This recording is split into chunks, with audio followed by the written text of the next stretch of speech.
Great attendance. So this is kind of a long program, hour and a half, so I think we will get started. Before I jump into this, I do want to do one recognition. I see we have Sue Peterson from Michigan is on our call, and Sue is a past international president. So welcome, Sue. We're glad you're joining us today. Well, hi, my name's Guy Blair, and I am the governor-elect of the Utah-Idaho Kiwanis District. On behalf of our governor, Mark Bride, and myself, we welcome you to our virtual training session on the topic of club coaching. We believe you will gather valuable information in this training that will help you to identify ways to maintain a healthy, growing club. Today, we have two esteemed Kiwanians who will be facilitating this training, Patti Barsotti and Kathleen Moylan.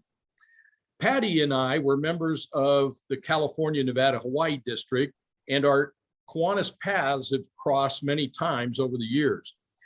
Patti has been involved in growing and strengthening Kiwanis clubs since joining the Kiwanis Club of Oakland in 1990. She opened her first 3 clubs the year she was lieutenant governor in 2000-2001. As district governor in 2005-2006, Patti and her team opened 15 new clubs and grew her district. She has held various membership positions in Kiwanis International and the district over the years, and currently is the North America Region 4 Club Excellence Club Strengthening Area Coordinator.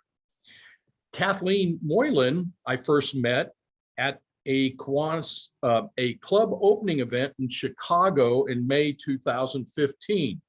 She has been very active in membership in club opening in the Georgia, Ohio, and Pacific Northwest districts. Kathleen is currently the North America Region 4 membership new club coordinator, and she also serves as membership chair for the Pacific Northwest district. She lives in Seattle, Washington. So please join me in welcoming Patti and Kathleen. Patti, you want to go ahead and do an intro and I'll follow you. Sure, of course, I unmuted. Anyway, good morning. Thank you, Guy, very much. Good to see you again. We do miss you in Cal Neva, by the way. I wanted to just welcome you all, let you know that there's 2 parts to this club coaching training. Kathleen is going to do the first part, and the way it's set up is there's one PowerPoint that just talks about club coaching for a new club. So that's a little bit of a different animal than coaching for an existing club. And Kathleen will do part 1, new club, and I'll come in and do part 2, coaching an existing club in a little while. Please, we'll tell you in the slide again, but go ahead and put any questions you have in the chat. We're going to ask, I'm not sure, who did we decide to target today, Kathleen? I think Guy would be good. Guy, if you are capable of keeping an eye on the chat, and if there's a very relevant question or comment, please let us know. We try to see it, but it's hard when you're presenting. Anyway, so I'm going to just let Kathleen take it away. Thank you, Patti. And so I've actually asked Guy to run my slides today. I find when I present, I've been doing a lot of these, and I find that when I present, I can actually watch the chat box, watch your faces, because I can zoom back and forth between the gallery while I'm presenting. So thank you, Guy. So today we're going to talk a little bit about a coach for a brand new club. Next slide, please. Okay, and so club coaching falls into 2 parts, as Patti mentioned. We're going to talk about new clubs and existing clubs. Next slide. And there's some great resource material. So you'll find booklets for both of these sessions, accompanying booklets at the Kiwanis website. After the meeting, I can actually get this all to Chip, or Patti can. There's a whole series of reference material that we'll be discussing today, and we can make sure that your district has it. I believe Wesley has a lot of these things, because Wesley's been your district chair for a number of years, but I can resend them to everyone. Next slide. So with this training, you're going to be able to understand your responsibilities of a coach, know you can call on for support and know that you're not alone. Again, like Patti mentioned, please ask questions through the chat box. At the end of this presentation, you will be a certified club coach. And next slide. So let's go on to part one. So what are your expectations in the chat box? Does anybody know why do you want to be a club coach and what tools do you think it'll take to succeed? Don't be shy, but if you don't want to ask right away, no worries. Okay, next slide. So with this particular training, I'll give kids the opportunity I had in Key Club. Janet, that is fantastic. That's really good. So encourage others to join and serve our youth better. Absolutely, that should be our end for all. So your role, new Kiwanis clubs often begin with great intentions and great enthusiasm, but the continuing success of a new club requires attention to detail. These factors are incredibly important for these new clubs. Next slide, please, Guy. Well, wait. Something happened here. That's okay. So a club coach helps members navigate the exciting but delicate early stages of a new club's life. So ultimately, it's a mix of the practical and the inspirational and several things in between. Next slide. Oh, what's happening here? Well, So here's what an effective team looks like. You've got a coach, you've got a lieutenant governor, and you've got your district membership coordinator. And for those of you who are not aware, Wesley Stein is your district membership coordinator. This new club coach for this brand new club needs to have a great relationship with the division lieutenant governor and the district membership coordinator. Some districts, like my own, have membership chairs that specifically address club opening. And we have chairs that have, in my district, that have specific responsibilities in opening and in coaching. But again, each district does things differently. I think Patti does it the same we do. I know that Michigan is the same because Larry Member and I always kind of like steal each other's ideas.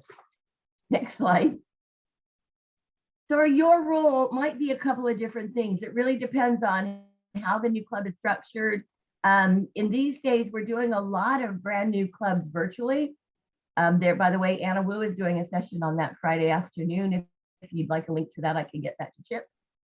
Depending on the location of the new club, the use of a virtual platform may actually be better for the club coach rather than being in person. And part of that is because if you're in an area where there's no close club, your coach may not be able to get to those club meetings for the new club at every meeting due to proximity. Next slide, please, Guy. So exactly what do these club coaches do? They help develop long-term goals for service and membership while helping to monitor the member engagement, and then they suggest improvements when necessary. Next slide. So by being consistently present, this new coach will develop the trust of the club leaders and members of the club, play a pivotal role in the selection and the transition of new officers and directors, and they'll help the club conduct surveys to evaluate the community needs in the beginning and throughout their time as club coaches. Next slide, please. In addition, they're going to help this brand new club plan their annual plan and their budget. They're going to help foster a culture of growth. So they're going to encourage members to invite people to meetings. Meetings and invitations should be an ongoing thing. And also remember to invite them into events and service projects. I find that the quickest way to get someone excited to your club is to invite them to a really good service project. Next slide, please. So there are all kinds of different ways you can support and coach. And this is an addition that we added to the original slides. Because we're all meeting because of COVID, you can meet in person, you can meet, excuse me, I didn't turn my phone off. You can meet in person, you can meet virtually, or you could do a hybrid. Ultimately, remember, as the club coach, it is the club, the brand new club's decision, not yours. Again, you will be coaching and assisting, not making those decisions for them. Next slide, please. So let's talk a little bit about your role in the Kiwanis family. You're going to provide also a connection to the Kiwanis family. So that means you'll set up inter-club visits. You're going to encourage members, particularly the new officers, to participate in division, district, and Kiwanis international activities. And when I want to say this is, it is so important to get that new club fostered into that family, to the Utah-Idaho family, to the Kiwanis International family. One of the smartest things I did when I joined Kiwanis is I went to the International Convention my first year. Wow, there's a huge, big world out there outside of your own club. And these brand new members can get excited and learn a lot by going to other outside activities. Next slide, please. So supporting and coaching. So you want to support the club's community presence. That could be anywhere from helping the members coordinate the club's first service project, advising them on their charter night, their charter party, which we'll get into in a little more detail, and reminding them about service opportunities within our sponsored Kiwanis youth programs. Next slide. And one of the things to remember as a club coach for this brand new club is that you are the club's main supporter. You're going to help celebrate their successes. You're going to show them and help them recognize member achievement. Most of all, you are going to help them become self-sufficient. So urge them to talk one another, share their observations, give each other kudos, and basically push each other forward as a new club. Next slide. So one of the things to remember, and not to be a Debbie Downer, is that most new clubs statistically falter between years 4 and 5. So a best new practice is that one member of the sponsoring club become a dual member of the newly chartered club for the first couple of years. That doesn't have to happen. It was something that we initiated when we started putting together this, but it seems to help. And these new club coaches, and we prefer there be 2, not just 1, these new club coaches should commit for 2 years and not necessarily be a new member, but a dual member, but commit for those 2 years because, there's a lot to learn in a short period of time. Next slide, please. So remember that as a coach for this brand new club, you're going to be setting an example. So maybe bring in a new member. And I've had people say to me, what do you mean bring in a new member? I live in Everett, Washington. I don't live in Linwood. How am I going to do that? Well, if you as a club coach have probably participated in the formation of this new club, and maybe at the organization meeting, or maybe while you were out pounding on doors, inviting people to join this new club, you met someone who said, gee, I don't have time right now. Maybe next spring, give me a buzz. Those are the kind of people you can tap into. And it could, like I said, it could be somebody who seemed interested in the past but didn't join. And then another thing that we encourage people to do is show an example, but by maybe showing them how you make contributions to the Kiwanis Children Fund or to a district foundation. So they get used to the contributions that we make as a new club or as a current club. Basically, you're going to be setting an example. Next slide should be Q&A. Do I have any questions? Janet says, as a brand new Key Club leader, I don't know how to reach out for help. We haven't been I'm trying to get to this. We haven't been able to submit membership lists and dues.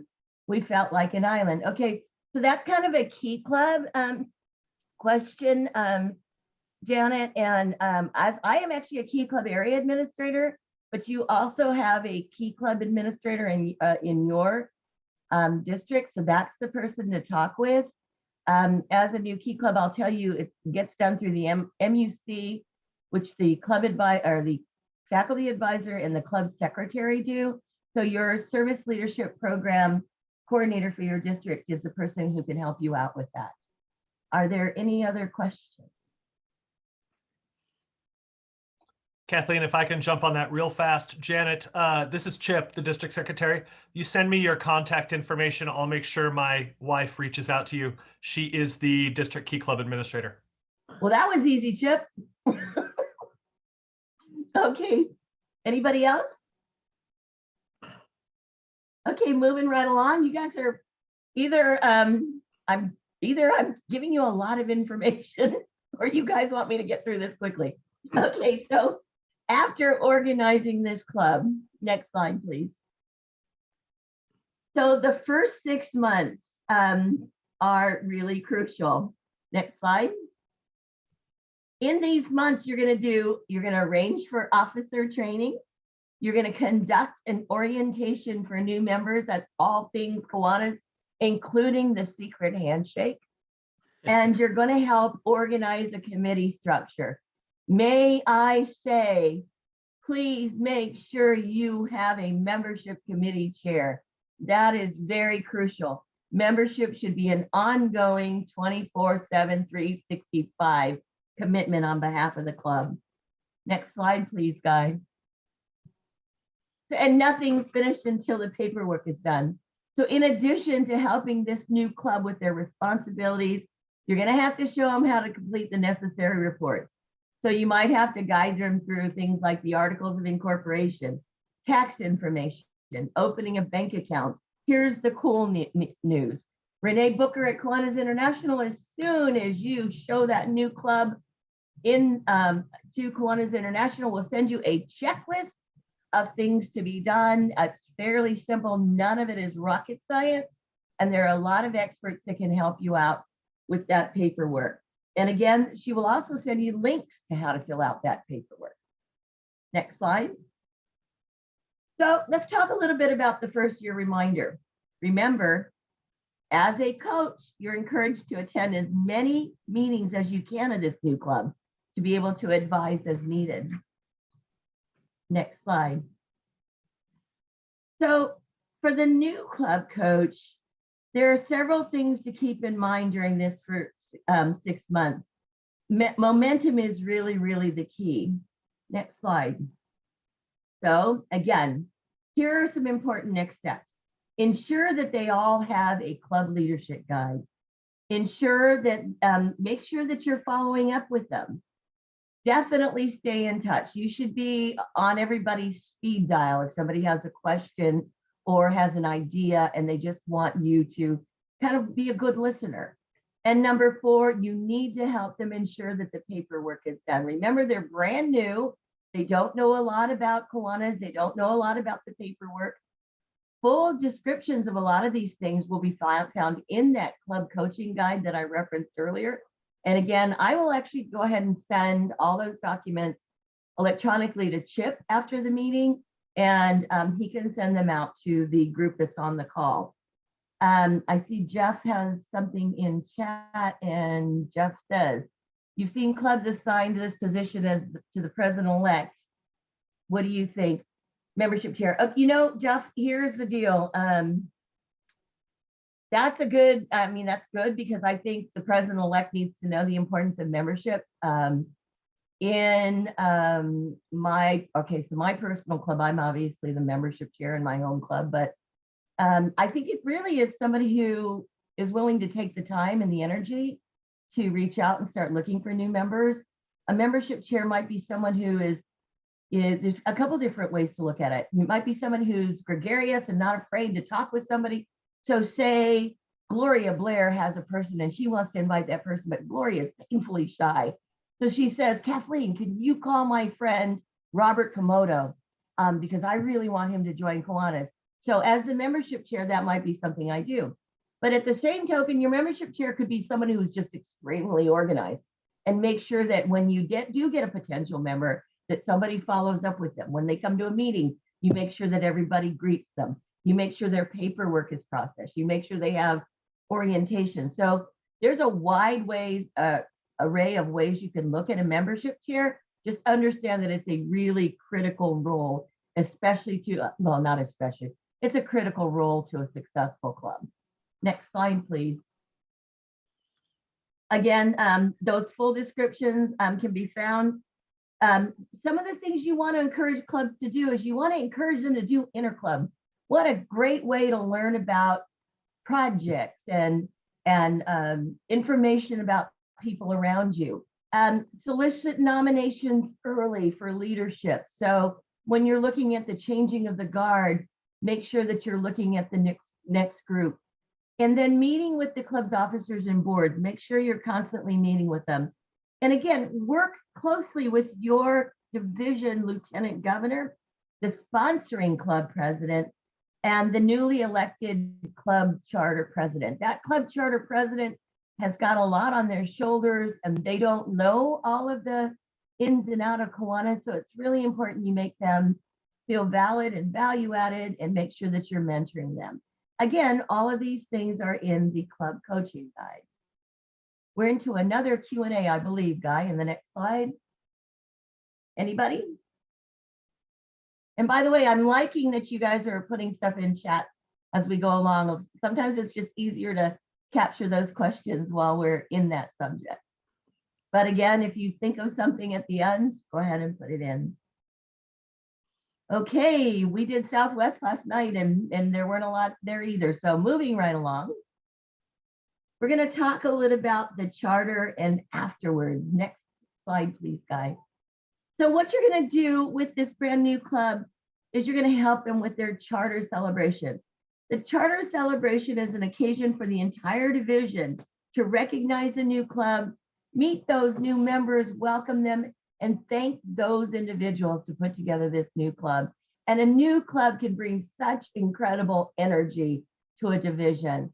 And something else to remember as somebody who does a lot of club opening is while you're out looking for members of that new club, you may find members for your own club. Gordon's on this call, Wesley's on this call. We were working on some clubs in the Utah-Idaho district in Utah a couple years ago, and we found potential members for existing clubs while we were talking to potential members for that new club. And remember that a committee is almost always as important as their responsibility. So put together a committee for this charter celebration. They recommend you set the charter celebration about 8 weeks, couple months, but I always recommend a little bit longer because first of all, these new members have to get used to working together. Second of all, especially during COVID, we have trouble finding a venue. We have trouble planning. You want to make sure this is a huge celebration. You want to invite city officials, get the mayor to do something. A lot of our charter parties, the mayors do proclamations, which is always really exciting. You want to do a silent auction. It's a great fundraiser. My home club happens to be a new club I opened in the Seattle, Washington area because there was no club in my immediate area and that I felt was a good fit for me. And it opened a little over 4 years ago. We're still strong with 28 members. And we invited all of those wonderful people. We raised $2,100 for our silent auction that night, which gave us money to fund a brand new key club right away. So having something like that at your charter celebration is really exciting. And there are a lot of people in Kiwanis International that you can tap into and ask them for recommendations if you are helping with this. I'd be glad to share everything from invitations to programs to ideas if you had any questions and if you're opening a new club. And again, make sure you invite local dignitaries and by all means, don't forget Kiwanis dignitaries. I always tell my new clubs, please send invitations to any past governors that might like to attend, and your past lieutenant governors in that division should also receive invitations. Next slide, please. So after the celebration, okay, the celebration's over and the ongoing test begins. Here are some great ways you can be a key resource for that chartered club. Next slide, please. So emphasize the importance of training. I can't emphasize it enough. Club leadership education training is important. Make sure you educate the finance committee. And when I say this, or the treasurer, if you are not comfortable with financials while you're mentoring this club, I highly recommend you get a long-term club treasurer of another club in the division to help them out because they know the ins and outs. They can help get them started. And a lot of times I just opened a new club in a place called University Place. So I asked my own home club treasurer, I said, can you help Joe with all the initial things he needs to do to set up the finances for this new club? Because you have to protect against loss of funds. You have to make sure you're in compliance. All of these things are really important. Next slide. So I would suggest with this brand new club that you ask the board and then the entire club to approve the budget. And technically you're supposed to. And make sure that everybody knows this. You separate the service and the administrative accounts, and you need to be able to explain those differences to the new club. And then you also make sure you're in compliance and maintaining your nonprofit status. Next slide, guys.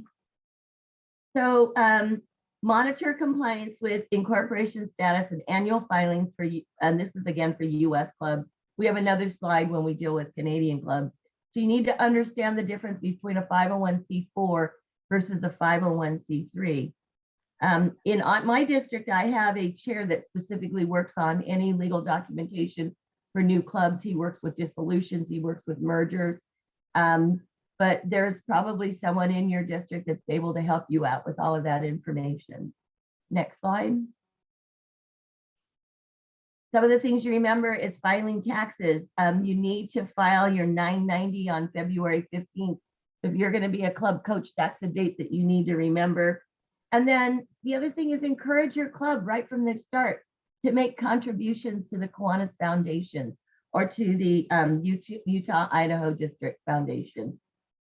Next slide. So dues. The due structure is always something that you really, really need to make sure they understand. And, you need to not only talk about the due structure in this new club, but the due structure for when you will be renewing. A lot of times you cover that when you're doing the bylaws. You want to make sure you track the club's financial status with the international office. Keep in mind that we're on a graduated due structure this year. And I don't know whether Utah, Idaho does that with your own district. I know we do in PNW. So there are two charts for them to look at. And you need to explain how that works.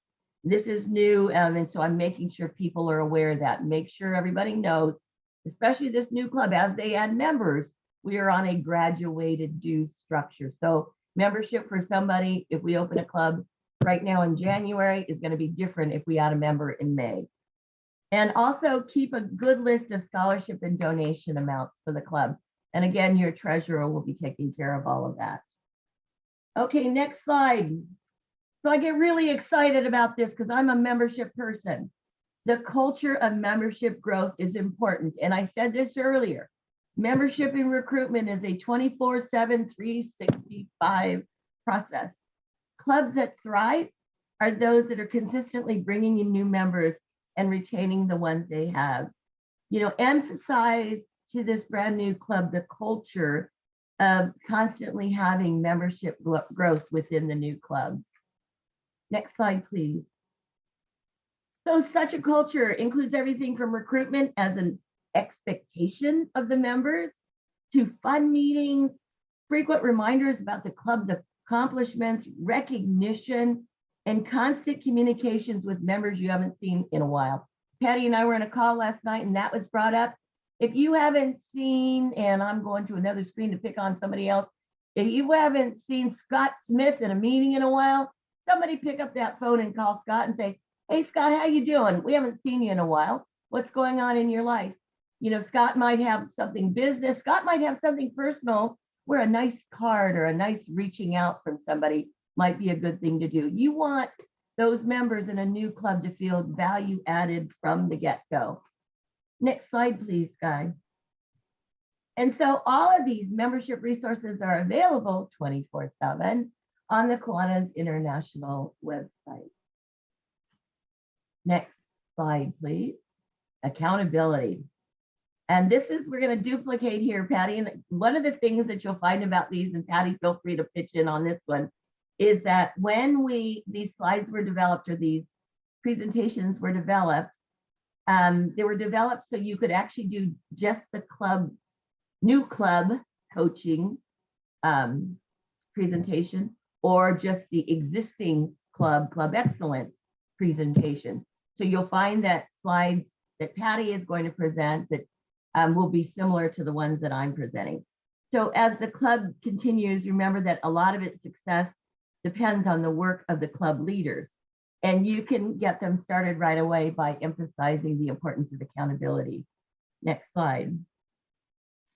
Because your role is basically to encourage the club leaders to be present and visible in club operations and discussions. It's incredibly important that the leadership and the members know what everybody's roles are in the club, especially in a brand new club, actually in an existing club too. Next slide. So the best outcome for a brand new club is one that runs smoothly with leadership people who communicate clearly and are constantly accountable. Communication is incredibly important in a brand new club or in any club because you are just learning, you're just starting out.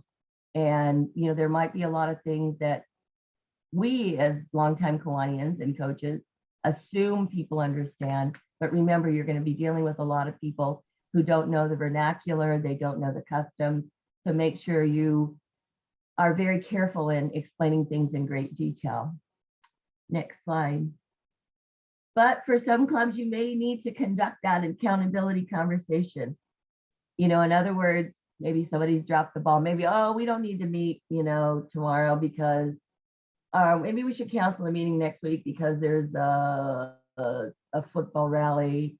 You don't want to get in the habit of those kinds of things, and you might have to have sort of an accountability conversation. But remember, when you do have that, and that was kind of a generic excuse. I couldn't think of one off the top of my head, Patty. I don't know if you can, but remember, when you do, you're there to coach them, to guide them. You're not there to tell them, hey, you're doing this wrong. You can say, hey, you know, I understand where you're coming from, but why don't we, you know, and gently steer them in one direction or another. And again, that's the accountability conversation. So again, go referencing in the next slide, the club coaching guide and the tips for supporting new clubs. Next slide. You will find all of that information there. Again, I will send those to Chip probably while we're on the next slide deck, and they'll be ready to go out to you. So remember, you're not alone. You have a huge team supporting you. You have the Utah, Idaho people. Next slide. Here's information for Patty and me, and I did not put our contact information, but you can get that from Chip, Guy, Mark, Wesley, a number of people on this call, and feel free to reach out to us directly with any specific questions. Next slide. Thank you for offering to be a club coach or for showing up. As you can see from the presentation, you have a crucial role in the health of any new club you open and in the international organization as well. We're here for you if you have any questions or ideas. Again, contact Wesley, your district membership coordinator, contact your area director, you know, I don't even, whoever your temporary area director is, and I don't even remember. I got a slide today telling you who it is because Brian's no longer here. Temporary is Chris Martz. Oh, yours is Chris. Okay, so Chris. Yeah. And then you could also contact Patty or me. We're both, thank you, Mark, because I know we all got, everybody in North America 4 got assigned somebody different. So we have Brad Boyd, but Patty and I are available to help as well. And seriously, feel free to reach out. Those of you that I know in this district know that I'm just a phone call or an email away. And Patty is as well. Patty and I have been friends for, we won't go into how long because we just won't go into how long. But we've been friends in Kiwanis for a very long time. And thank you for having us today. I'll stay or answer any questions that you might have. Next slide at this point. Member contacts and birthday. Absolutely. Jim Fields put something great into chat. Birthday greetings. Thanks for what they do. Kiwanis in the community, privately meetings, Facebook, otherwise. Absolutely. And there are some great, by the way, there is a great, and I referenced it earlier, there's a great session on virtual meetings or how to invite somebody virtually and they're going to talk about how to use Facebook and a lot of social media. And that's the presentation done by Anna Wu. It will be at, I want to say 5 Pacific on Friday. Chip, I'll send you the link to send out to anybody who wants it, but it's on the Kiwanis International membership website as well for those of you who are on Facebook. Any other comments, questions, or This anything else? guy, you know, I just wanted to add that I saw Anna Wu make a presentation to the Eye of the Tiger team, a club virtual meeting, and she's excellent. I mean, everybody should go watch her because she's exceptional. She absolutely is. And she's actually the district membership chair for CNH. Patty and I are both big fans of hers. Any other questions? Because if not, I'm going to turn it back over to Patty. Great. I will put my contact information in chat, although you can get it from Chip as well. And thank you for your time today, everyone. Patty? Yes, Patty is here, but she's trying to get the right button here to share my screen. Oh. You want to stretch? I somehow closed my PowerPoint that I wanted to open, so give me 1 minute, please, to pull Sure, that Patty. back up. Patty, while you're doing that, I'll mention to others that may have added onto the meeting late, if you would please put in chat the club that you're a member of. We are going to have a drawing of the names or the participants of this meeting, and you will win a free registration to the district convention in August. And if you're not going, you could always transfer that to somebody else. We want to see people come to the convention. So please post that in chat, and Chip will make a record of everybody who participated. Okay, thanks for the information.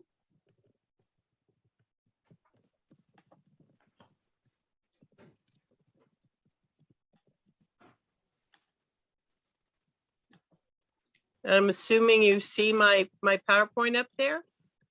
Yep. Okay, thank you. By the way, Governor Mark, I didn't say good day to you or good morning. Thank you for having us here. And let's move on to coaching an existing club. What's interesting is I actually feel it's debatable as to which is easier, coaching a new club or coaching an existing club. But I do believe the key to being a successful coach is to kind of, you know, get your head on straight and think about which kind of a situation you're in. The new ones need handhold to even know what an SLP, DCM, all those things are. And we don't want to talk in jargon, but it's very different. So let's do some specific coaching now, discussion for existing clubs. And if you'll notice this brochure says Club Coaching Guide, and the little fine print, tips for supporting existing clubs, which means there are 2 of these kinds of brochures. So if you are going to go on and coach one or the other of these types of clubs, go ahead and make sure you're pulling out the right source. Your role. And I really think this is we get right into the meat of the situation, because we all have been in Kiwanis a long time, or you wouldn't have been on this phone call. And we all know that you know Kiwanis, but we ask you to step back for just a minute and think about coaching a new club. We already talked, Kathleen talked about, we don't go in there and say, don't forget, oh, you don't do a pledge or whatever, you have to do a pledge. You're missing that at the beginning of your meeting. No wonder you're struggling. Is that the right thing to say to a new club? I'm going to pause here till I get an answer. No. Thank you, Guy. Why?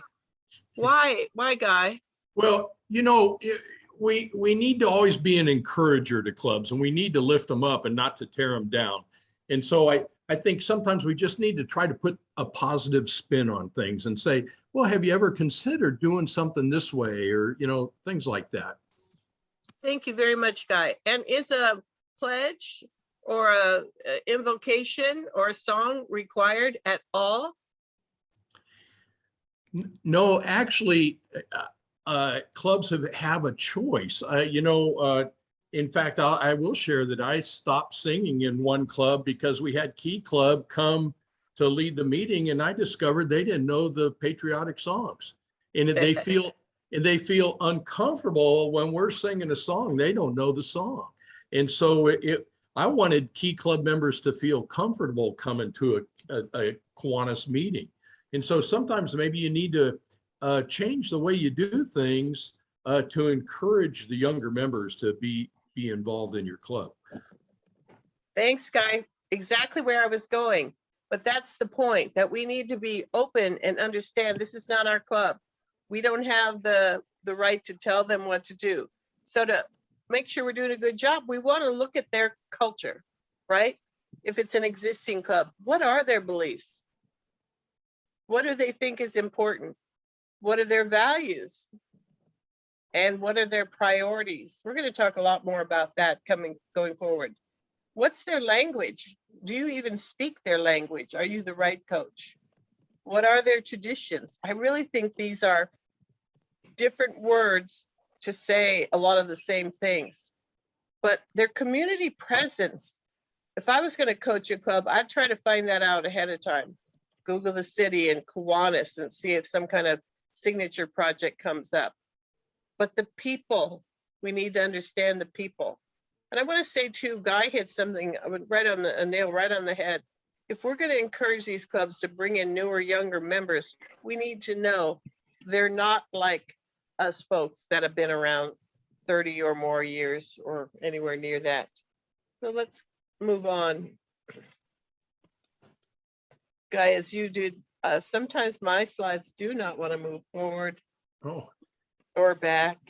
So we can just look at this slide. Maybe okay. So what we really need is buy-in, right? It comes from the members knowing that you're a coach that's listening and asking questions and trying to get to the heart of the matter and help them find ways to strengthen their club. And the members need to buy into that and know that you're there for them. And what you're really doing is listening, right?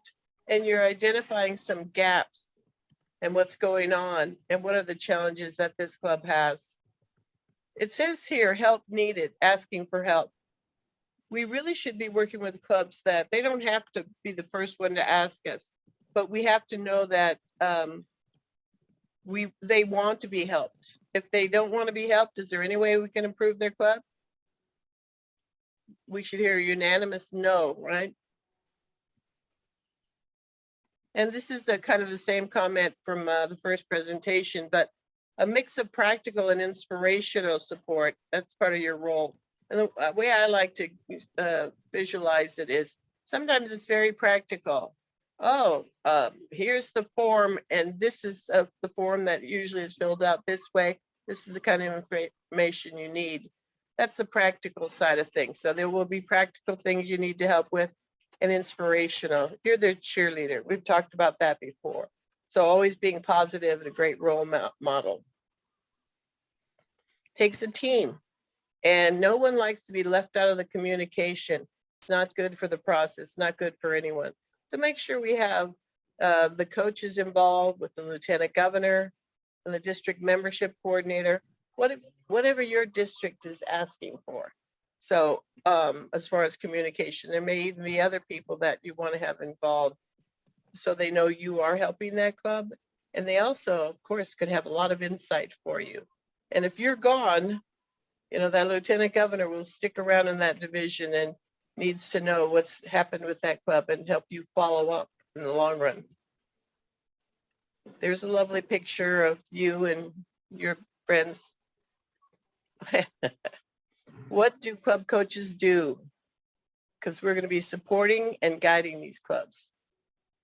So again, part of your role is help develop the goals. We talked about what are some of the gaps in the club a minute ago, but once those conversations have been had, it's our job to strongly encourage them to develop goals. Where do they want to go? What do they want to do? Do they know what their purpose is? And move from there. Of course, as a coach, you're going to be there continuously, just like Kathleen said. If you could come to every meeting, that's the best way to do it, whether it's virtual or in person, depending on your location and the coronavirus, I guess. But keeping in touch and monitoring is key. There's also a form to put information about the coaching efforts that you've done in writing for others to follow up, or for you to remember. And again, your role is to suggest improvements as appropriate. Consistent presence, you see that at the bottom. We're repeating ourselves a little bit here, but you're going to be there to monitor and celebrate and encourage growth. And the key is to set this club into the mode of growth. You can go to some clubs, you won't hear mention membership all through the year.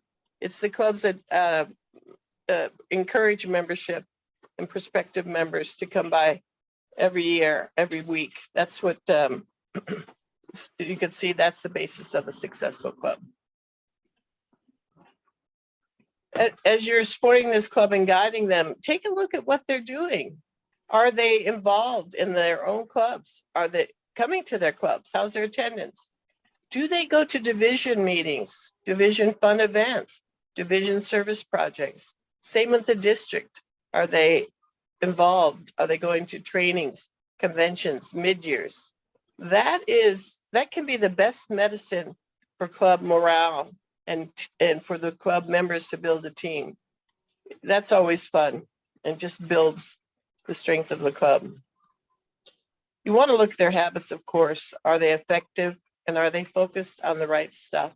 I've been giving an example because I've witnessed a club where, we started them on Zoom.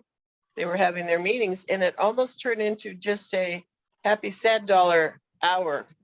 And so we had to see, as we were coaching them, or we had to help them get back on track with booking some speakers, working on service projects that we could do, and get them back on the right track.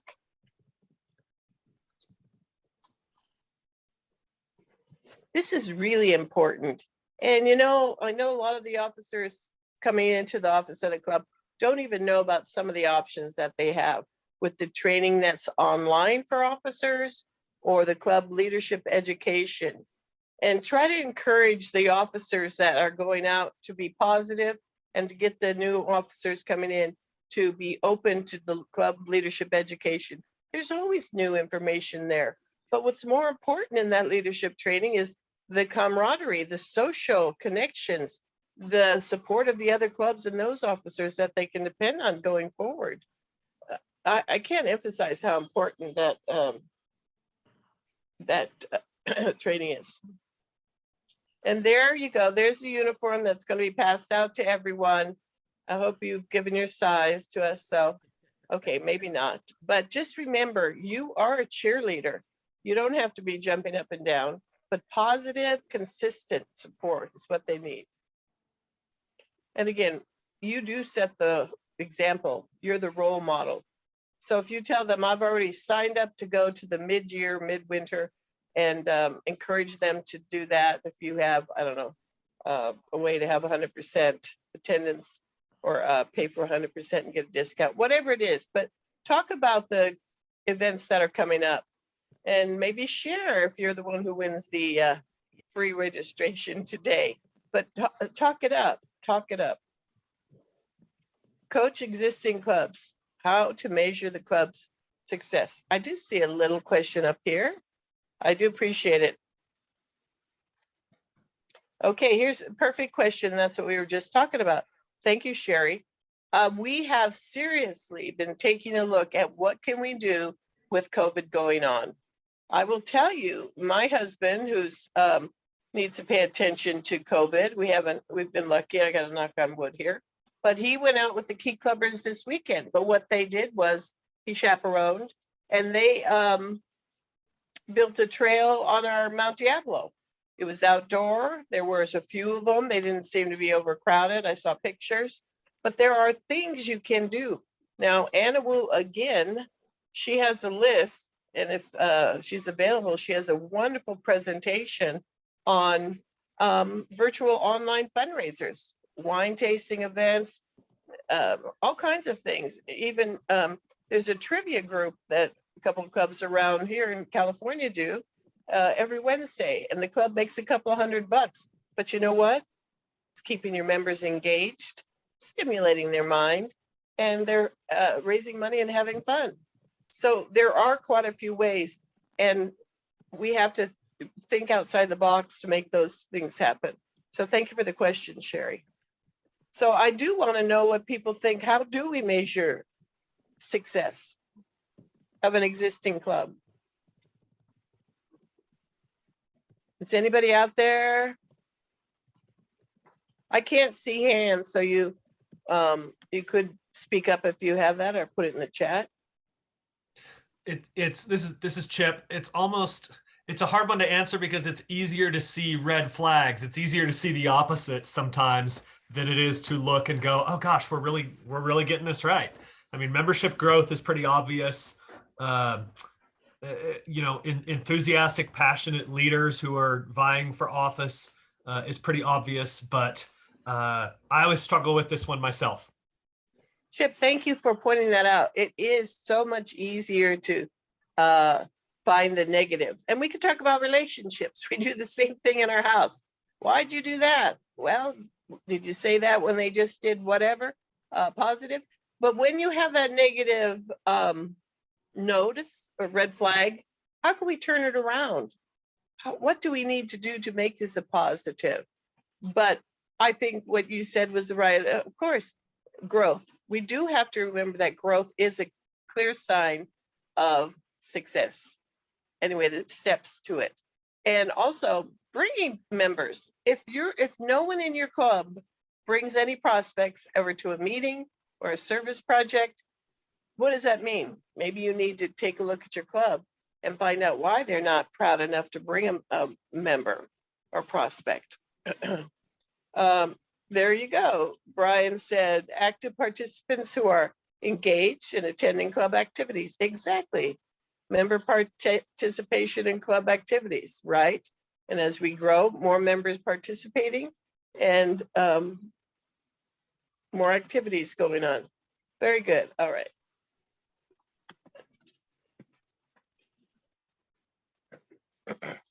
Because it is a lot easier to retain a member than to bring in a new member. But we really want to focus on bringing in those new members because we don't have control if people decide to retire and move to Idaho, stuff like that, right? True. True. Also, here's a great way to measure success, I feel. If you're out and about in the community and you're talking to people and you say, oh yeah, we're Kiwanis, we do the Taste of Concord. Or someone runs into you and you have your badge on, right? You left it on after a meeting. I think Kathleen said that in the last presentation, but after your meeting, wear your badge, be proud, wear a pin at least. Anyway, but when someone says, oh, you're in Kiwanis, you do the Police Officer of the Year Award, or you do the Taste of Concord or anything, that's where we want to be. We want to be known to the go-to community organization in your community. You may have to start small, but do it and continue. Get that visibility with, again, wearing the pin, wearing your badge, have t-shirts or something when you do projects. Make sure you do have a sign that you bring, even to your lunch meetings. Put it, if you could put it outside and it says Kiwanis meeting here. I mean, people every week walk by that, they're going to get to remember your name. There's a lot of ways for visibility. If your members are happy and they love your club, they'll be wearing those t-shirts. You may all go in to get a new t-shirt. These guys do need a new t-shirt, right? Yeah, that's the old slogan. I mean, it's still fine, but yeah. Let's see. So Carol says, I love being everywhere and have us notice. Yes, okay. I totally get that. That's what I'm talking about. When you're walking around town and they know you did the project. I was in Danville Club here, and we've done a parade for 60 years, and they would say, it's this Danville City's parade. And we have, over the last few years, made a conscious effort to change that. No, this is Kiwanis parade in the city of Danville. So, Well, I know that Patti is very familiar with a past governor in California who pushed wearing Kiwanis swag. He wanted you to wear your pins, wear your Kiwanis shirts, wear your name badges, so you're visible in the community. And who was that, Patti? I don't remember his name. He talked about Swagawanis. Yeah, My husband Swagawan. was Swagawanis. My husband was president a couple of years ago. Thank you. Yeah, that's his, I don't want to say pet peeve, but his focus. Any other comments or great ideas? Thank you, Guy. Thank you all, Brian, everyone. Carol, coaching existing clubs. I feel like this is something important to focus on, determining the needs, right? How do we do that? Where do we start? How's listing for an idea? Are you going to ever find the answer by just going in and telling them what to do? You may be missing something huge. So this is really important. That's why there's more than one slide on it, more than one comment about it. But watch, listen, and learn. Where did we learn that before? So listen. So the initial conversation, I think it shows the coach talking too much, but ask those open-ended questions of the president. How are you doing? How are you enjoying your job? Tell me what's going on. Tell me what's working well. What's not working well. What would you like to see in your club? You know, all those good questions that start with a what or a how, or just anything that's an open question. Find out the specifics for the club you're working with. You think it's satisfactory to just talk to the president for their insight? I'm going to say no. The president probably assumes they're doing a great job, but who can really tell you what a job the president is doing? Other members. You don't want to start a big gossip war, but you want concerned members and active members and involved members. You want to hear what they feel. And I'll talk about it later, but we certainly need to know why people are not attending. Questions, questions, questions. That's what we're trying to say there. Any comments about starting the conversation? What are we doing? We're looking for clues.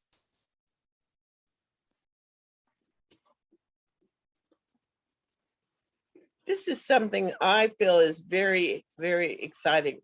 And we've heard about these, but what I've realized and found is the more you use these tools, the more you'll like these tools. I mentioned the one club now that turned into, let's just talk about happy, sad dollars, and that's all we need. No one ever said that, but during COVID, that's what happened. But we're working on creating your purpose. We had a presenter come in, other than myself, even though I think I'm a know-it-all, it helps to have another voice, right? So someone came in and presented creating your purpose, and that's what we're going to work on at our next meeting. Talking about why we're there. Are we there just happy, sad dollars?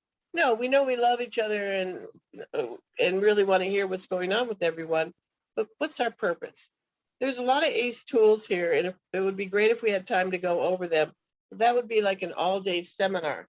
But just make sure you know that if you Google ACE tools, Kiwanis, you might even find some of these, but this is a direct link. So after you've asked all your questions and found some clues, we want to make sure that the club is ready for that change. Is that right? So all along, we should really be keeping the membership involved. Again, we talked about having their buy-in.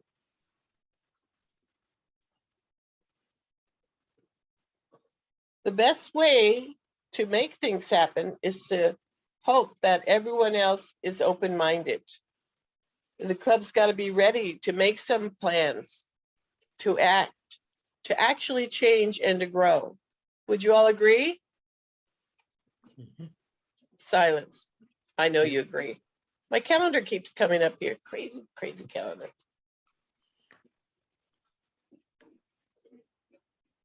Sometimes the members act like they want to change. They even invited you and they're very nice to you. Maybe they buy your first breakfast, but don't stay in a position where they think you're just a guest. You want them to know you're a coach, so buy your own breakfast. But are they always open to change, even though they say they are? Now, I've got a couple of comments in the chat. This one, I have to back up to see what she's referencing. Yes, Carol said, yes, we changed from day meeting to evening meeting. For this, I'm not sure what, but then she said, no. Were you talking to me? Oh, Carol? Anyway,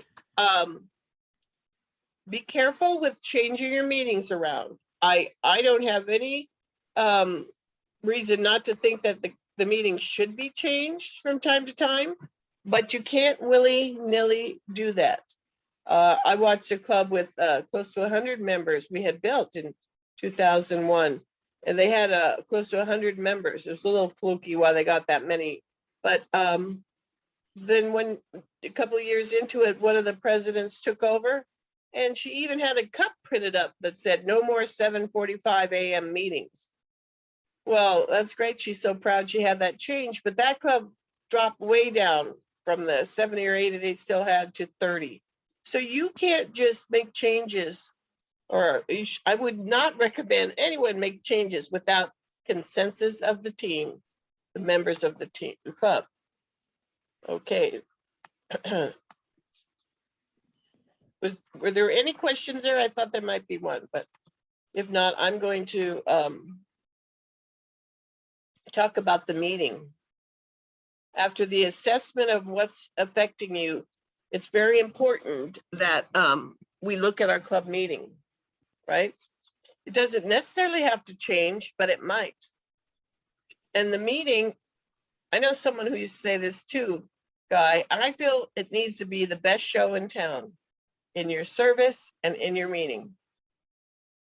But you have the issues that your club has once you've had some of these discussions, and you know what to focus on. And if you could talk to the club in a way that you get them to focus on what are the issues, you're on your way to success. And that goes along with setting the goals. Again, to emphasize the point, who wants change? We all raise our hand, but do people really? There has to be that buy-in. We did talk about that, using the ACE tools. They don't come in a toolkit like that. They come right online. But that's the ACE tools, as I mentioned. Excellent. And this is really a good page. It lists all the Achieving Club Excellence ACE tools. And what I like is, you know, you could look at what's the concern of this club, and you can read down this list for yourself. Your club has ideas but needs direction or goals. Okay, well, if that's your problem, there are 4 ACE tools you could use. Planning for club excellence, rediscovering your community, club scorecard, achieving your input. That's all very important because we're looking at this club from every aspect. Is that project that takes days and days to do and doesn't make the money it used to make and no one wants to go anymore? Is that still a valid project? Maybe it's not, but use a tool to analyze whatever crops up. Here's one of the specific tools, which is great, to give your club a scorecard. You can get some of this information about membership, service, visibility, finance from reports that you already have. But take a look at your club. See if you're hitting the scoreboard. We talked briefly about creating the purpose, but here's a tool to help you do that. How important is that purpose? Yes, it's very important. Thank you.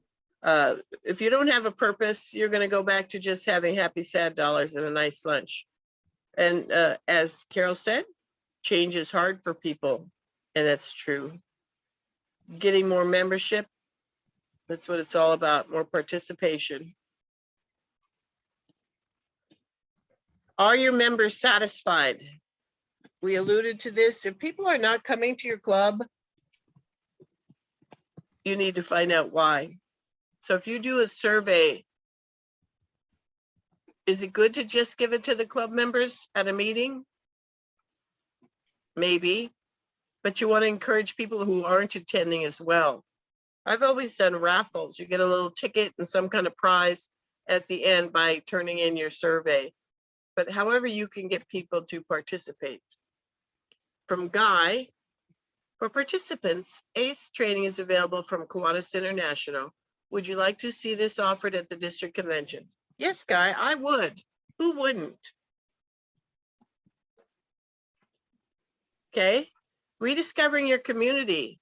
Again, that goes back to the projects that you may have been doing for a long time, or your club's done before we were even born, but is it relevant for the community? Is there something else the community needs and would work for you too? Debbie said, yes, Guy. She's very good, Guy. See, follows your instructions. This one I find is quite interesting. The developing community partners. And I've also heard that there are some clubs, some divisions and different units, but they're getting together with other clubs, nonprofits in the area, not Kiwanis clubs, but who knows? The cities sometimes even have a nonprofit organization. But when you are talking to other people in the community that are doing the same thing as you are doing, or have the same goals and ideas, what a great synergy you could get by getting some community partners together. That could be a real positive for your club. But here is a tool. And analyzing your impact. And I know I alluded to this one, and I think it's a big thing for me. You know, you just because you've been doing that pancake breakfast forever doesn't mean it's the right project. I watched one club drop the pancake, a lot of moans and groans, but they start a fishing derby where they make, you know, 3,000 or 4,000, and now they're going to do it 2 times a year. It's so popular. And the other one, it just wasn't serving the purpose anymore. And to put your club on the road to success, here's planning for club excellence. Another bit of information. This is wonderful. I like the way they say it now. I would rather be going to an open house than a roundup, is what we used to call it back in the day.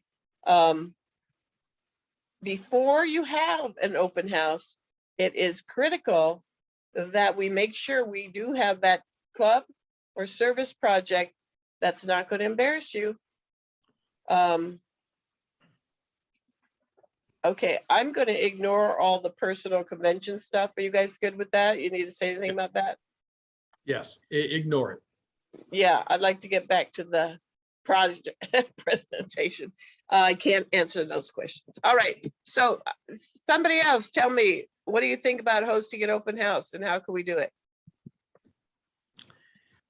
I know what we've done in the past was where we would schedule it a few months out. We would ask all members to find people to invite to the open house. We would treat them to lunch. We would bring in a high-powered speaker, and we would talk to them about what we were doing in the club to our impact on the community. And this was our membership drive. So there was a cost involved. When you're buying lunch for a lot of people, you know that there's a cost involved in that. But that was a way to try to have a big impact with a larger group. And but part of it, the important part is members need to bring guests to that open house, that we could do that. And in fact, I remember going to a meeting where Patti Barsotti was the guest speaker pushing, when they were trying to encourage new members to come into the club. Pushing. Yeah, I think that was in Jackson. It was nice. Looked like you had a nice turnout. I remember that. And I think you're absolutely right with hosting this open house. Letters going out to those people, follow up, pick them up, bring them, whatever it takes to get these people there. But thank you, Guy. But again, Yes, that's the part I forgot. We did have our membership chair. She was excellent at follow-up. So after we had the event, she was good about going back and contacting those people that attended the meeting. but it's a whole process that you want to plan for. But that doesn't stop you from inviting a prospect every week or whenever your meetings are. But it's a concerted effort, to do a variety of things. But this is a great training tool and action step. Celebrate your success. We've talked about that, but it's still very important. Recognizing your members who do these things too. They say they don't want recognition, but that's okay. Give it to them anyway. Don't embarrass them, but celebrate. Celebrate success. Let's take a look at the monitoring the situation of our club. What's happening.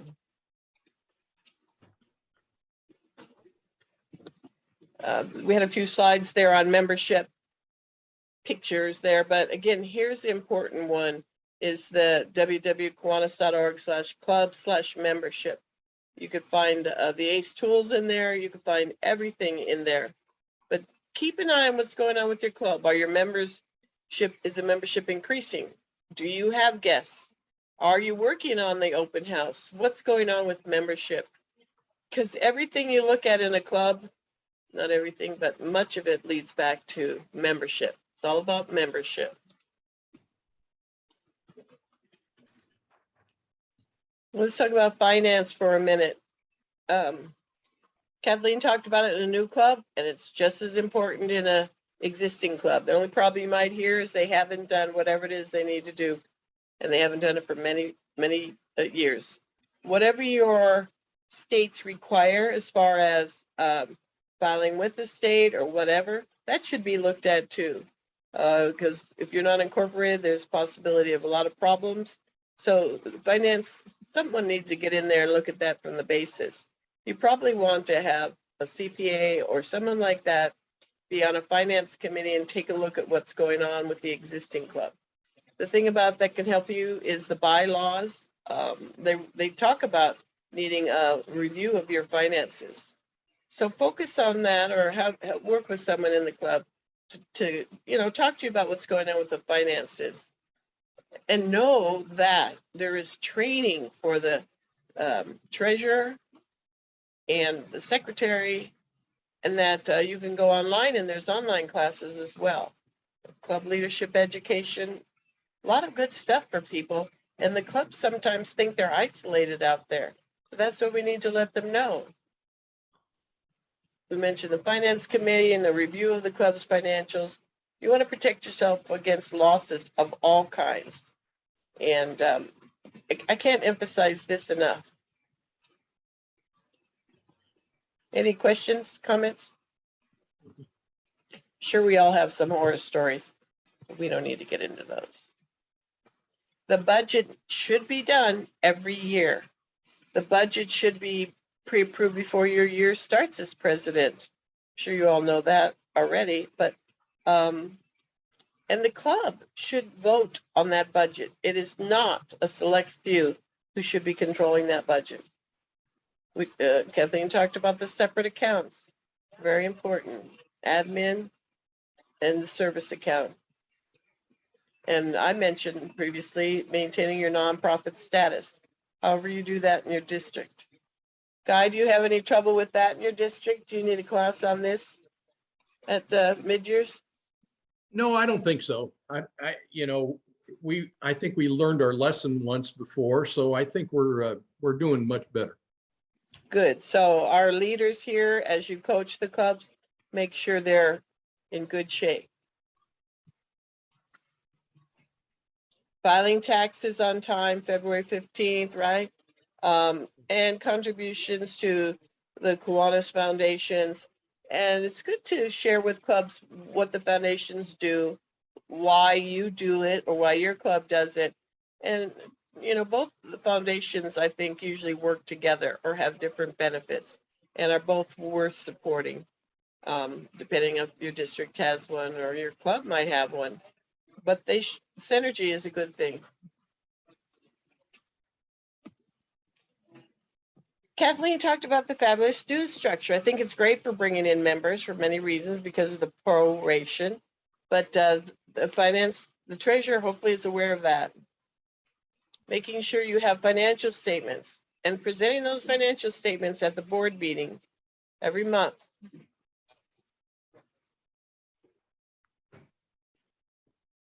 Accountability, we talked about that. Kathleen was talking about looking for one other example, and I thought of one after that I thought I wanted to share, which was everyone is accountable. That means if you have a project, you're not, a member in the club shouldn't expect the president to walk them through each step. They should take it from the beginning. Of course, if they have questions, go back to whoever it is, the powers that be, the members, whatever, and find out what you need. But keep working on that project. Take accountability for it. See it through to the end. But this slide to me shows something else too. If you're a coach and you're not coming to the meetings, this is where I think it applies to you. Out of sight, out of mind. So again, the coach has a big responsibility and it takes some time, and we appreciate that support, but it's critical to keep our club strong and ongoing. And sometimes you do need to have the accountability conversation, and that's okay. You could do that in a very gracious way, but it's important everyone knows that they're accountable. You're the coach. You're the coach. And these are the things we like to remember too, even though there's some accountability that needs to happen. It's not the coach who's doing what needs to be done. They're just initiating the conversation so that the members' conversation is what's important. You're the guide. You take the responsibility and set up a framework. Because if there's a whole lot of things going on with that club, start with 2 or 3, the most highest priority, and make sure that's what the club is focusing on.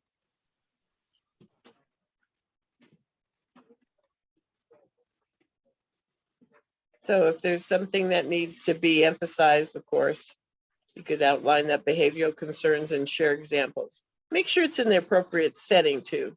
Is it something that should be brought up to the board or to the club members or just one particular committee or just the president? We have to always be thinking. If we may have a very good idea of what the potential implications would be, positive and detrimental. So make sure those are brought up for discussion. The accountability, they're giving you good open-ended question starters: what, how, when, who. Next steps: agreement. Seek agreement and path forward. Are there any other issues or questions you'd like to bring up? We're kind of getting to the end of our time. I don't really have a bunch of slides that I want to share with you, but I do want to just go quickly through a couple. Remember, here's some really good resources for you. Club leadership education. Don't forget about strategic plan. That is really not as hard as it sounds. Succession planning and the leadership, lack of it can kill a club.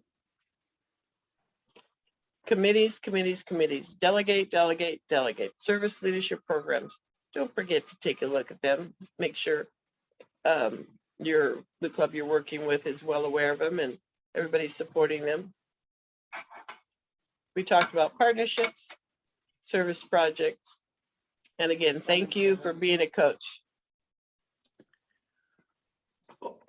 I mentioned there's that reporting form online where you can talk about what's going on with the club. Not in detail on there, but what you've worked on with the club. Okay, this is my last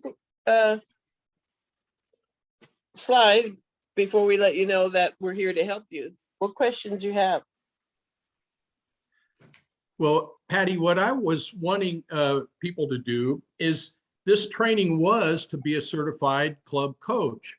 And so if they are interested in being certified in that regard, if they could just send me a message in chat to say, yes, give me their name and club, and that they're interested in being a certified club coach. Of course, what we're looking for in club coaches are people that are people persons, positive, creative, have some longevity in Kiwanis, that they know the organization, knows the ins and outs. So please send me a note. And Chip, I might ask you to leave chat up a minute just so I could take some notes. And also, if you haven't given us your club name, we are going to have a drawing for a free registration at our district convention. And lastly, from me, I want to thank Kathleen and Patti for joining us today, for making these presentations. This is going to be this spring for mid-year. Our focus is going to be membership. And so we're going to do this again next month. We're going to do club strengthening. And then later we will be doing in April, we're going to meet again about club opening.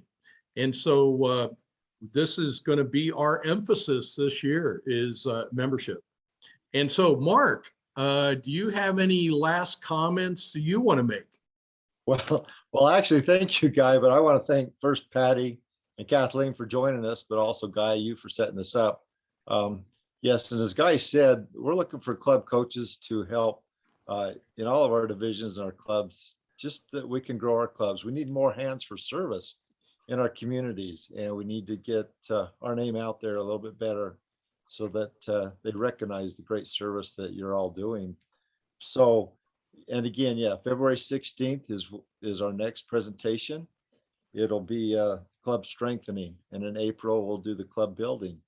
And so it's just, we're inviting Kiwanis International to help us and teach these subjects. But I want to thank all those that attended today. I really appreciate it, and let's get out there and continue to make our communities great and get more hands for service. Thanks for everybody attending today. I just wanted to say thank you for doing this presentation, because this is very helpful. And I love the idea that you're doing the three different sessions that allows more people to participate, because sometimes we try to do everything all at once. There's people who can't make it, and so they miss out. And I appreciate this very much. Thank you. I will just add to Debbie's comment real quick that many people in your clubs and in the chat reached out asking if this is going to be available after the fact. And I'll get this clipped up and get a link out to everyone as soon as possible, so that the people who couldn't attend can watch it after the fact. So please let all your members know that it's going to be out there. And hopefully that works, because I'm still learning how to do that myself. So. Well, thank you, everybody. Have a good day. Thank you. Bye now. Thank you. Bye. Bye. Bye. Thanks you so again, much, everybody. Andy and Kathleen. Thank you. Thanks, everybody. Bye-bye.